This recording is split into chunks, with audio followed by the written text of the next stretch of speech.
Hello guys, welcome back to आपका अपना channel shippers education में आपका दोस्त, आपका मेंटोर, आपका बड़ा भाई सीएम मोहित तापड़िया। और ये कुछ टॉपिक है जो लोग जनरली मिस कर देते हैं, जो मैं आज आपको एक सिंगल वीडियो में क्लियर करने वाला हूं। तो मैं चाहूंगा ये खाली एक कॉन्सेप्चुअल वीडियो है, इसलिए इस कॉन्सेप्ट को प्लीज अच्छे से समझ ले, क्योंकि ये टॉपिक आप जनरली 100% मिस करेंगे। मैं आपको एक ओवरव्यू देता हूँ एक इंपॉर्टेंट चैप्टर डिबेंचर के बारे में। हमने देखा है कि हमारे एक चैप्टर आता है डिबेंचर पार्ट 2 का, जिसमें डिबेंचर को 3 तरीके से इशू किया जाता है। सुनना ध्यान से, अच्छे से सुनना। जो आपको आएगा उसमें मैं डिस्कस नहीं करूंगा, जो आपको कोई नहीं सिखाता वो मैं आपको अच्छे से बताऊंगा। तो पहला हम डिबेंचर इशू करते हैं फॉर कैश। दूसरा हम डिबेंचर इशू करते हैं अदर देन कैश। और तीसरा हम डिबेंचर इशू करते हैं फॉर कोलेटरल सिक्योरिटी। तीसरा हम डिबेंचर इशू करते हैं एज अ कोलेटरल सिक्योरिटी। अब मजे की बात यह है कि डिबेंचर फॉर कैश सबको पता है कैसे इशू होता है। प्रीमियम पे होता है, फिर पार पे होता है, फिर डिस्काउंट पे होता है, ये सब आपको आता है। लोग मिस कर देते हैं ये दो टॉपिक जनरली, और मैंने बहुत बार एग्जाम में देखा है कि ये टॉपिक भी एग्जाम में आ जाते हैं अच्छे खासे वेटेज के साथ, खास करके कोलेटरल वाला। तो आज मैं ये वीडियो बना रहा हूँ स्पेसिफिकली ये दो टॉपिक आपको सिखाने के लिए। तो अब सुनना ध्यान से। सबसे पहले डिबेंचर जब हम इशू करते हैं अदर देन कैश, यानी कि हम डिबेंचर इशू करें और सामने हमको पैसा नहीं आ रहा है, तो आप बोलोगे सर पैसा नहीं आ रहा तो क्या आ रहा है? भैया सामने हमको आ रहा है एसेट। हम कोई ना कोई एसेट के बदले में डिबेंचर को इशू कर रहे हैं, तो उसे कहा जाता है डिबेंचर अदर देन कैश। अब इसमें दो तीन घटनाएं होती है, दो तीन बातें होती है। कभी कभार सामने एसेट आ रहा है, एसेट के सामने हम डिबेंचर दे देते हैं। कभी कभार हम एक पूरी कंपनी खरीद रहे हैं, उस कंपनी के सामने हम डिबेंचर इशू कर देते हैं। तो ये सारी चीजें आपको नॉर्मली सिखाई नहीं जाती, बट वो बहुत इंपॉर्टेंट पार्ट होती है। तो आज मेरा टॉपिक सबसे पहले रहेगा, मैं आपको ये सिखाऊंगा, after that I will teach you this topic. अब पहले इस टॉपिक की बात करते हैं। अदर देन कैश की अगर मैं बात करूं, तो अदर देन कैश के अंदर डिबेंचर सबसे पहले कैसे इशू किए जाएंगे वो समझो। Let us suppose let us suppose मैंने एक एसेट खरीदा, ठीक है, और वो एसेट मैंने खरीदा 1 लाख रुपए में। मैं थोड़ा डिटेल में बता रहा हूं, आप ये मत सोचना किताब में तो 2 इलस्ट्रेशन ही होंगे, ज्यादा नहीं होंगे। मैं थोड़ा कॉन्सेप्ट के साथ सिखा रहा हूं, प्लीज फोकस करना। अब हमने एसेट खरीदा 1 लाख में। अब हम इस एसेट के सामने डिबेंचर को इशू कर रहे हैं। There are 3 possibilities. हम डिबेंचर इशू कर सकते हैं पार पे, यानी कि 100 रुपए में। हम डिबेंचर इशू कर सकते हैं प्रीमियम में, यानी कि 125 रुपए में। हम डिबेंचर इशू कर सकते हैं डिस्काउंट में, यानी कि लेट अस सपोज 80 रुपए में। तो आप भी ये मानेंगे कि हम डिबेंचर 3 तरीके से इशू कर सकते हैं। पहला हो गया एट पार, दूसरा हो गया एट प्रीमियम, और तीसरा हो जाता है एट डिस्काउंट। ठीक है भैया, अब क्या होगा सुनना ध्यान से। जब हम डिबेंचर को एट पार इशू कर रहे हैं, तो आपको सबसे पहले ये जानना है कि कौन से डिबेंचर्स के अंदर कितने पर्टिकुलर तरीके से हम डिबेंचर को इशू कर रहे हैं, और हम कैसे कैसे उस डिबेंचर का कॉस्ट निकालने वाले हैं वो देखेंगे हम। ठीक है, हम कितने नंबर ऑफ डिबेंचर इशू करेंगे वो निकालना इंपॉर्टेंट टास्क है यहाँ पे। एग्जाम में खाली इतना अगर बोल दे कि भैया आपने 1 लाख डिबेंचर इशू किए हैं, सॉरी 1 लाख का एसेट खरीदा, उसके सामने आपने 125 रुपए के डिबेंचर दे दिए, तो बच्चे कंफ्यूज हो जाते हैं ये समझने में, अच्छा 125 के डिबेंचर दिए हैं, 1 लाख रुपीज है, ये रुपीज है, ये कॉस्ट ऑफ एसेट है, उसके सामने आप डिबेंचर दे रहे हैं 125 रुपए के भाव से, तो आप टोटल कितने डिबेंचर दे रहे हैं वो निकालना और उसकी एंट्री करना बहुत टफ पड़ जाता है। इसलिए प्लीज ध्यान दीजिएगा, थोड़ा ट्रिकी क्वेश्चन यहाँ पे क्रिएट होता है। इसलिए चलिए पहले निकालूंगा नंबर ऑफ डिबेंचर्स कैसे निकालेंगे। तो नंबर ऑफ डिबेंचर्स निकालना सबसे इंपॉर्टेंट है, जिसका सिंपल तरीका है कितने का एसेट है अपॉन प्राइस ऑफ 1 डिबेंचर। तो यहाँ पे 1 लाख अपॉन 100, यानी कि मैं 1000 डिबेंचर इशू करने वाला हूं। इस केस में 1 लाख का डिबेंचर है, हम एक डिबेंचर इशू करें 125 में, तो आपको क्या करना रहेगा यहाँ पे, हम करेंगे 1 लाख डिवाइडेड बाई 125, यानी कि हम इस केस में इशू करने वाले हैं 800 डिबेंचर्स। ठीक है गाइस, और इस केस में हमें 1 लाख डिबेंचर इशू करने हैं, सॉरी 1 लाख का एसेट खरीदा है, सामने एक डिबेंचर है 80 रुपए का, यानी कि हम 1250 डिबेंचर्स देने वाले हैं। तो आप इमेजिन करो, ये नंबर्स निकालना डिफिकल्ट हो जाता है पहला, तो फिर इसकी एंट्री करना भी लोग कंफ्यूज होते हैं। तो हम खरीदने वाले 1,00,000 रुपए का asset, that is full and final. यहाँ पे हम 1000 डिबेंचर देंगे, यहाँ पे हम 800 डिबेंचर देंगे, यहाँ पे हम 1250 डिबेंचर देंगे। यहाँ डिबेंचर कम दे रहे क्योंकि हमारा डिबेंचर प्रीमियम पे है, यहाँ डिबेंचर ज्यादा दे रहे क्योंकि हमारा डिबेंचर डिस्काउंट पे है। ये तो हो गया। अब जनरल एंट्री, इस केस में एंट्री क्या होगी? इस केस में मैं डायरेक्ट एंट्री भी कर सकता हूं क्योंकि पहली एंट्री तो फिक्स है। हमारी फर्स्ट एंट्री हर केस में होती है asset account debit to vendor. ठीक है, हमने 1,00,000 का एसेट खरीदा और सामने वेंडर आ गया 1,00,000 से, तो ये एंट्री तो क्लियर है। अब इसके बाद में 3 एंट्री यहाँ पे होने वाली है। एंट्री नंबर 1, वेंडर को पेमेंट होने वाला है तो वेंडर को हम क्लोज कर देंगे, डेबिट कर देंगे वेंडर को 1,00,000 से, और सामने चला जाएगा, लेट अस सपोज 10% डिबेंचर है तो 10% डिबेंचर्स, 1000 डिबेंचर इंटू 100, यानी कि डिबेंचर चला गया 1,00,000 का, और इसके साथ ये वाली एंट्री खत्म। इस केस में वेंडर को हमको पेमेंट करना है 1,00,000 का, जबकि 10% डिबेंचर्स जाने वाले हैं सिर्फ 800 रुपए के, सॉरी 800 डिबेंचर, एक डिबेंचर 100 का, यानी कि डिबेंचर जा रहे हैं सिर्फ 80,000 के, तो बाकी हो जाता है securities premium, that is 800 into 25 and that is 20,000। हमने इतने डिबेंचर इशू कर दिए, यहाँ पे प्रीमियम की एंट्री आएगी। लास्ट केस में हमको वेंडर को अगेन पेमेंट करना है 1,00,000 ही, जबकि बच्चा लोग हम डिबेंचर देने वाले हैं, हम 10% डिबेंचर देने वाले हैं 1250 डिबेंचर इंटू 100, यानी कि हम देने वाले हैं 1,25,000 के डिबेंचर। तो सर ये गैप क्या हो गया? Yes you know that debenture discount या फिर discount on debenture, whatever wish to like, 125 into 20 rupees, यानी कि 25,000 हो जाता है हमारा डिबेंचर डिस्काउंट। तो ये सबसे इंपॉर्टेंट है, सबसे ज्यादा इंपॉर्टेंट है, प्लीज इसको अच्छे से करिएगा।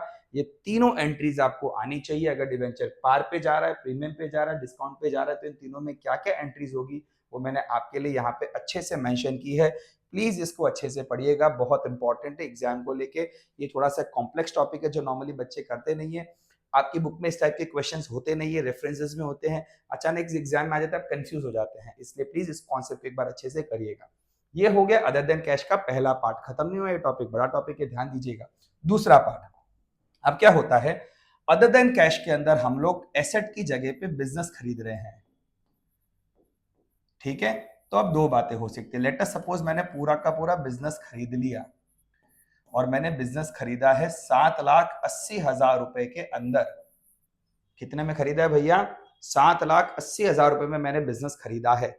मतलब मैंने एग्री किया that I am going to make payment of 7,80,000। अब मैं कैश में दूं, डिबेंचर में दूं, दैट डजंट मैटर्स। चलो सपोज करते हैं हम लोग डिबेंचर के लिए सामने पेमेंट कर रहे हैं, 7,80,000 रुपीज का हम डिबेंचर देने वाले हैं। ओके, और हमने बिजनेस कितने का खरीदा वो देखो।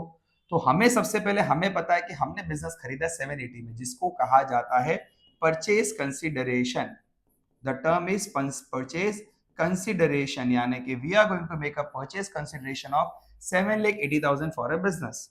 Now our first job is to check it out कि हमने ये जो बिजनेस लिया है उसके नेट एसेट्स कितने हैं, यानी कि हमें चेक करना है कि उस बिजनेस के पास टोटल एसेट्स कितने हैं। तो हमने देखा उसके पास एसेट है 8,60,000 के, डन। अब चेक करो उसके पास लायबिलिटीज कितनी है, तो हमें पता चला उसके पास लायबिलिटी है 1,00,000 की। ठीक है भैया, एसेट कितने के बिजनेस के अंदर? 8,60,000 के, लायबिलिटीज कितनी? 1,00,000 की। मतलब उस बिजनेस की नेट एसेट वैल्यू कितनी हो गई? 7,60,000 उसके पास नेट एसेट है। अब 7,60,000 के बिजनेस के लिए we are making a payment of 7,80,000। In short we are making payment of 20,000 more and this is termed as goodwill. क्या बोलेंगे इसको बच्चा लोग? इसको बोलेंगे गुडविल। तो इसकी एंट्री कैसे होगी, ध्यान देना। एंट्री इस तरह से होगी, हम एसेट्स खरीद रहे हैं तो सारे एसेट्स डेबिट होंगे 8,60,000 से। हम लायबिलिटीज खरीद रहे हैं तो लायबिलिटीज भी हम टेक ओवर कर रहे हैं, आई मीन, तो लायबिलिटीज आ जाएगी 1,00,000 से। जबकि हम लोग परचेज कंसिडरेशन देने वाले हैं 7,80,000, तो यहाँ पे डेबिट में गैप आ गया 20,000 का, and that will be termed as goodwill. इसको हम बोलने वाले हैं गुडविल। तो जब कभी भी डिफरेंस डेबिट में आता है उसे कहा जाएगा गुडविल। प्लीज ध्यान रखना, डिफरेंस डेबिट में आएगा तो goodwill. Second situation, let us suppose उस बिजनेस के पास एसेट्स है 9 लाख रुपए के और उसके पास लायबिलिटीज है 1 लाख रुपए की, यानी कि उस बिजनेस के पास एसेट्स कितने हो गए, नेट एसेट्स हो गए बिजनेस के पास 8 लाख रुपए के। अब इस 8 लाख के सामने you are making a payment of just 7,80,000, यानी कि 8 लाख का सामान खरीद के आप पैसे तो सिर्फ 7,80,000 दे रहे हैं। इन शॉर्ट आपको 20,000 का फायदा हो गया। उसे कहां लिखते हैं हम लोग, उसे लिखेंगे हम कैपिटल रिजर्व के अंदर, because this is a capital profit. Normal profit PNL में लिखे जाते हैं, कैपिटल प्रॉफिट कैपिटल रिजर्व में लिखे जाते हैं, इसलिए इसकी एंट्री क्या होगी, इसकी एंट्री ऐसे होगी। देखिएगा ध्यान से, हमने एसेट खरीदे हैं तो हम एंट्री करेंगे, हमने एसेट लिए हैं 9 लाख के, हमने लायबिलिटीज ली है 1 लाख की, और हमने परचेज कंसिडरेशन पे करने का प्रॉमिस किया है 7,80,000। मतलब यहाँ पे 20,000 का फायदा हुआ, क्रेडिट में फायदे आते हैं, that will be transferred to capital reserve। ये चीजें आपको हर कोई इतना अच्छे से नहीं बताएगा, इसलिए प्लीज ध्यान रखना। अगर डिफरेंस क्रेडिट में है कैपिटल रिजर्व, डिफरेंस डेबिट में है गुडविल, और इसके साथ आपका अदर देन कैश खत्म हो गया। मैंने एक टॉपिक समझाया है, 2 एग्जाम्पल देखे, अगर अच्छे से नहीं समझ में रिवाइंड करो फिर से पढ़ो, बट ये 2 एग्जाम्पल के बाद आपका पूरा का पूरा टॉपिक खत्म हो जाता है। दिस इज वेरी इंपॉर्टेंट, याद रहेगा गाइस। तो चलिए, ये हो गया हमारा एक पार्ट खत्म। मैंने आपको 2 पार्ट कराने का वादा किया था, अभी मेरा ये वाला पार्ट खत्म हुआ है। अब आ रहा है ये वाला पार्ट जिसका नाम है कोलेटरल। चलिए पहले समझते कोलेटरल क्या होता है। हम बहुत बार डिबेंचर इशू करते हैं as a collateral security. Collateral security मतलब हम सामने गिरवी रख देते हैं कुछ ना कुछ सामान को, राइट, और सामने से बैंक से कर्जा ले लेते हैं। तो जिस चीज को हम गिरवी रखते हैं that is termed as collateral. क्या बोलेंगे उसको, कोलेटरल। अब इसमें बहुत अच्छी थियरीज है, इसलिए ज्यादा थियरी में नहीं घुसाऊंगा, आप कंफ्यूज हो जाओगे, इसलिए सिंपल रखते हैं। होता क्या है, मैं बैंक के पास गया, मैंने बैंक को बोला बैंक मेरे को 10 लाख का लोन चाहिए। बैंक ने बोला मिल जाएगा। सामने कोलेटरल पे क्या दोगे, मैंने बोला कोलेटरल पे मैं आपको मेरे डिबेंचर्स दे दूंगा। बैंक ने बोला चल मंजूर। तो पहली एंट्री क्या होगी, पहली एंट्री होगी कि मुझे बैंक से पैसा मिला, तो मैंने बैंक से लोन लिया 10 लाख का। तो बैंक से पैसा आया 10 लाख, टू बैंक लोन, मेरे पास बैंक लोन है 10 लाख का। तो मैंने बैंक से 10 लाख का लोन तो ले लिया।